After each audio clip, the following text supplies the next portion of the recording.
Producer Mariano Avila shares the conversation with his wife Kate about her decision to resign after 15 years and her uncertainty about returning to the classroom. My name is Kate Avila. I was a teacher for 15 years, but for the past 2 years, I've been homeschooling my own kids.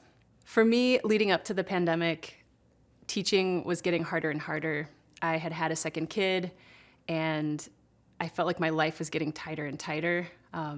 Working all day and carrying the stress home, but then also bringing a folder full of things to grade on the weekends and planning for the week ahead.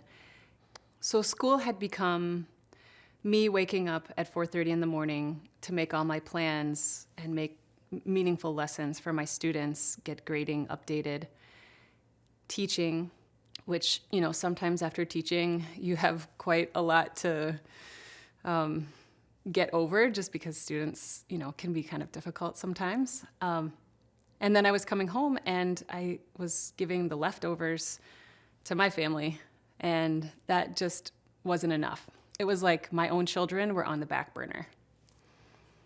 Well, I made it through that first spring, and I felt like I really gave all that I could, but my school was a private school, and so they decided to go in person in the fall right away. And I was definitely more on the nervous side with COVID because I have a history of asthma.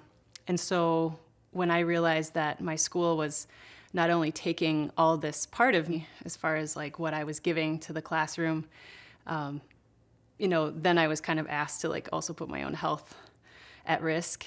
And it felt like too much.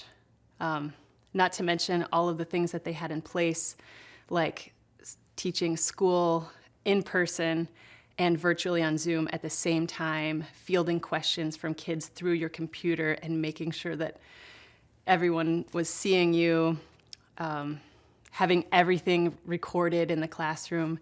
It seemed like it would have been risky, but also a lot more work. Teaching was something that I was going to do forever until I retired. I thought, this is what I'm good at. I love this. I find meaning in this. I'm making an impact on my community. But what I realized was that it was having a negative impact on my family, and it was too hard for me. And I think teaching it's a really heavy profession, and it seems like it's just getting harder for people to keep it up. I think sometimes teaching is, if you look at everything a teacher does, it's a job for more than one person. And when we ask one person to do all the things that a teacher is expected to do, it's too much. And there's a lot of talk about teacher burnout, and it's a real thing.